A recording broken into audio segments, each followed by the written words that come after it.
Welcome back to Steve Robb Reviews. Today's review is going to be all about this LEXIVON Butane soldering iron. It's a lot more than just a soldering iron.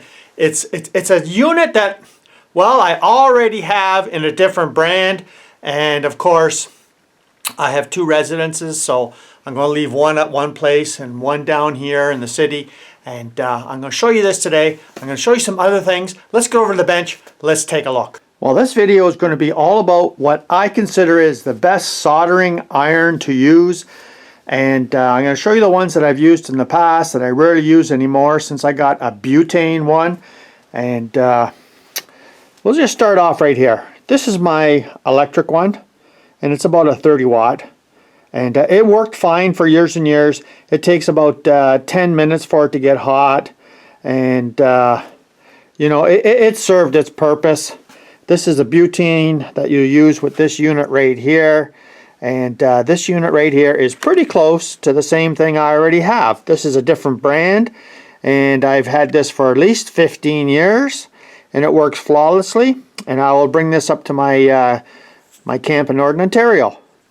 And this one here, well, I got this on a smoking deal on a price. I'll show the price right here because a lot of people want to know how much stuff costs, and if you wait till it goes on sale, well, this is the price that I paid. So let's just take a look. Now this is the other brand here. You can see the box is a little bit different. The layout is different, and the unit goes in here, and that's the cap in there, and you fill it from the bottom. I'm going to show you how all this is done on this one here. Now this is all new to me, and you can see it's got, you know, the different tips, and to be honest with you, I only use this tip.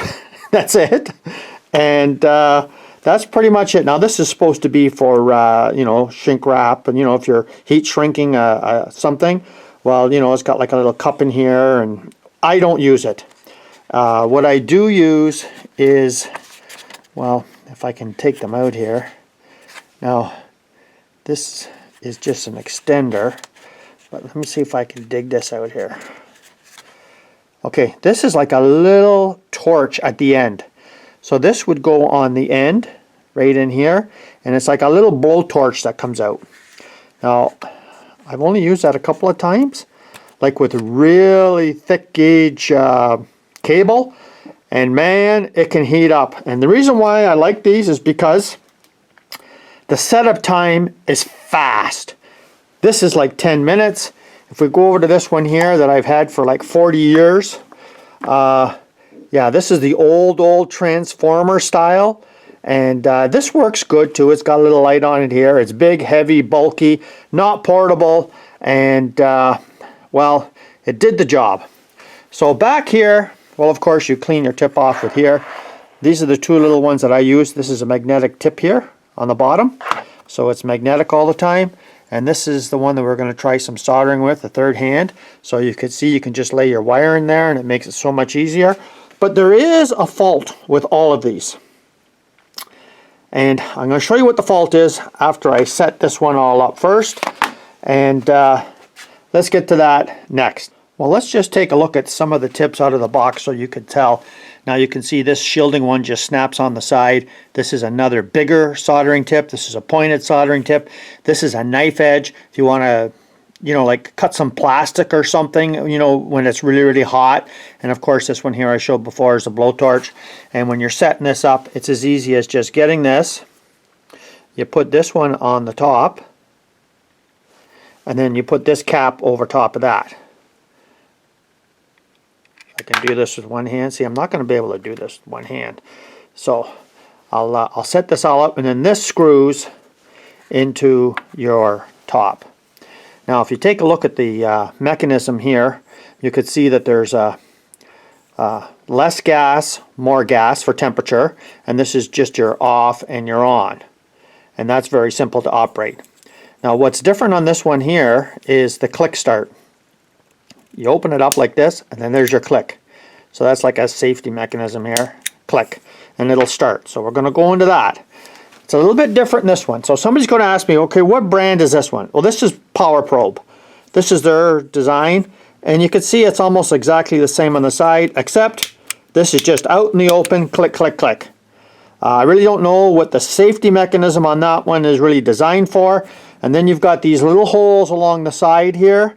Now you can undo this cap a bit, the same as on this one here, and you will get more airflow or less airflow, whatever you want to do, right? I just leave mine set wide open.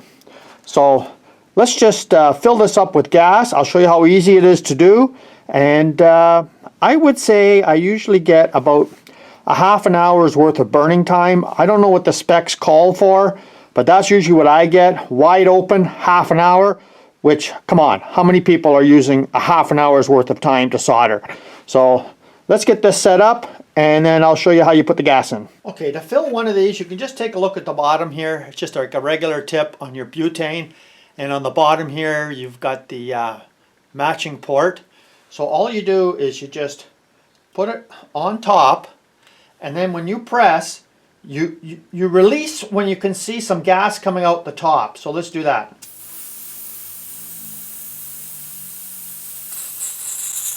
You see that? You could just see some bubbles were coming out here. That's it, you stop. And on this particular unit, it's a little bit different than my other one. So you have to take the release off, and then you press down, and as you press down, it releases this trigger lock. So this is in the off position.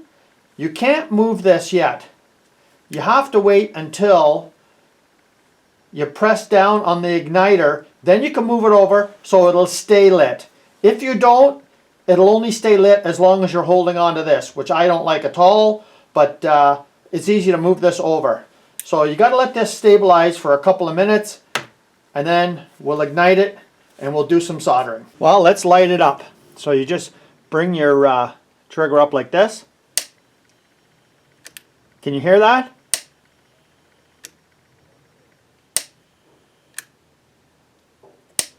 Hear the sparking? Now I can put the trigger over to here and it'll stay lit.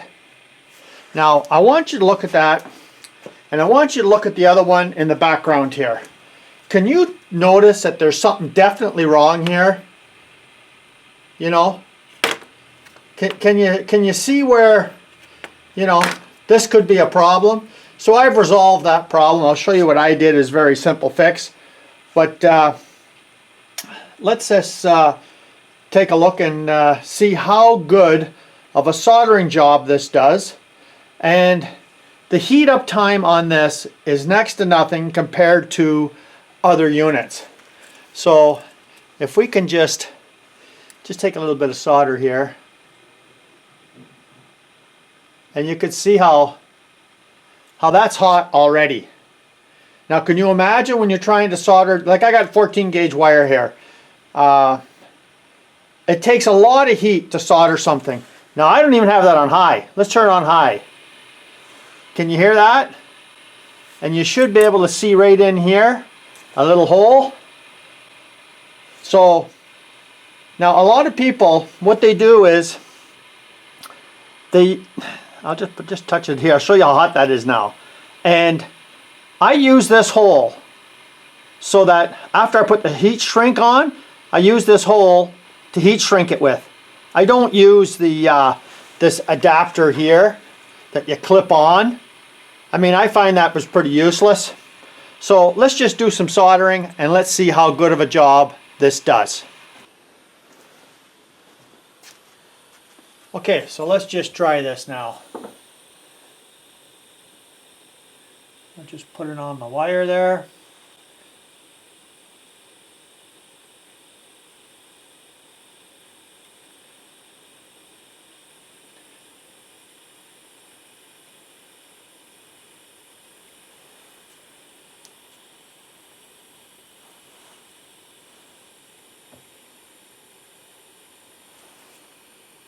It's hard to do this backwards, so I get it on the camera.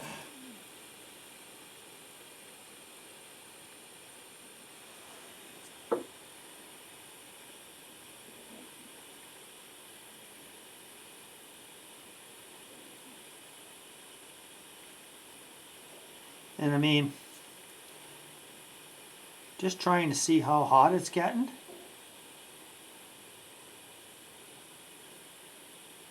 because you could see it's flexible, right? You could see that it's hot to the touch there. See when I'm touching on the outside here? I mean, I'm smoking the wire. You could see the wire changing color.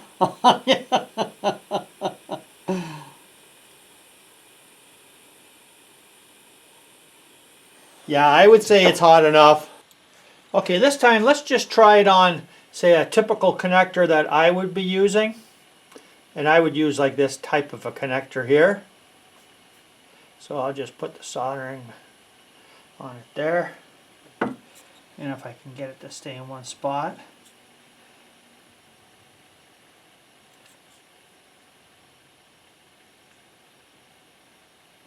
Okay, do you think that's hot enough?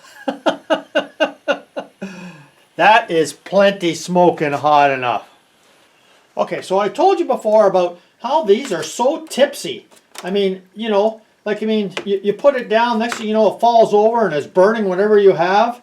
I don't like the idea of being tipsy. So all I did was I just got myself a chunk of wood and put a little bit of ABS pipe on top. Use some regular, just ordinary hot glue. So when I'm in between soldering, I just stick it in there. And you know, I mean, it's no simpler. It's not going to fall down. It's not going to do nothing. That way there, you know, it's not tipsy. And this is the biggest downfall I find of these particular style of units, is they don't come with like a bottom plate that would make it more stable. I mean, this idea of just like this, I mean, of course you got to put it down sometime, right? So that's the resolve right there. Well, for the work I do, just, you know, soldering up some stuff, and I mean, I think this did a terrific job, nice and fast. So for the time that I started up till the time you're ready to start soldering, less than a minute compared to electric. Plus, I don't have a power cord attached. My place up in Northern Ontario is off grid. So I mean, the idea of running power cords or starting up a generator or you know, using your power inverter when the butane, you know, I bought one butane cylinder, it has to be 10 years ago. I'm still working on that same butane cylinder. I think I paid $2 for a butane cylinder, you know, just to recharge it up. Lasts a half an hour of charge. I can't go wrong with that. And I mean, it's smoking hot. There's not too many pieces of wire. I would say you get above 12 gauge. Yeah, you might have to hold it on there a little bit longer, or you get out the little tip with the blowtorch. Yeah, I'm telling you, you could melt the whole tip right off. I mean, you got to adjust your gas back and forth. I had it on full blast there, and yeah, it was just turning the wire blue. So thanks for joining me here today. I hope you found this interesting. It's an alternative to electric.